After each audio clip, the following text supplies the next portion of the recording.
আমাদের এই যে এখানে গিয়ে পাঠ করলো, অভিনন্দন পাঠ করলো সোহান, দাঁড়াও দাঁড়াও তুমি দাঁড়াও,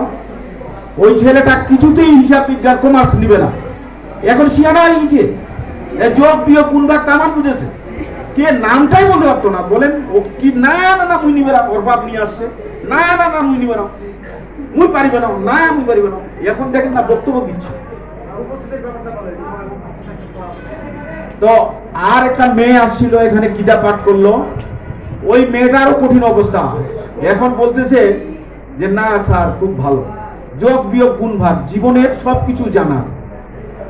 হিসাব জানতে হবে, তো হিসাব যদি না জানি পারবো না, কারণ এখন তো মোবাইল সবাই সব কিছু শিখে গেছো, আমরাই পারি না, ইচ্ছা থাকলে উপায় হয়। তো যারা সায়েন্স থেকে মানবিকে ভর্তি হয়েছে তারা ডিপার্টমেন্ট চেঞ্জ করতে পারবে, বাণিজ্য বিভাগে ভর্তি হবে। হ্যাঁ, আর কারা বাধা দিবে? বাধা দিবে মা অথবা পার্শ্ববর্তী কোন বন্ধু, বলবে কি এই তুই পারবি না, হিসাব বিজ্ঞান কঠিন, যোগ বিয়োগ এত বড় বই, আরে যোগ বিয়োগ গুণ ভাগ শিখলে আপনাদের কি হইলো, একটা আয়ের দিকে একটা ব্যয়ের দিকে, একটা তো দোকানদারও পারে, একটা তরকারির দোকান সেও হিসাব রাখে যে আমি কত তরকারি কিনলাম আর কত বিক্রি করলাম, আমার লাভ হইলো কত, এই তো আমার ডিপার্টমেন্টের সাবজেক্ট, কিন্তু খুব কঠিন। যারা পড়েনি, কোনোদিন পড়েনি, তারা তোমাদেরকে সাজেশন দিবে, তুই পারবি না, পারবি না, আমি শুনছি পারবি না, শুনছি।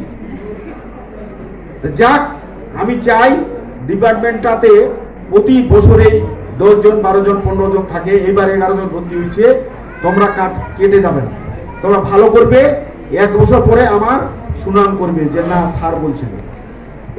এইটা হইলো আমার বাণিজ্য বিভাগের উপদেশ।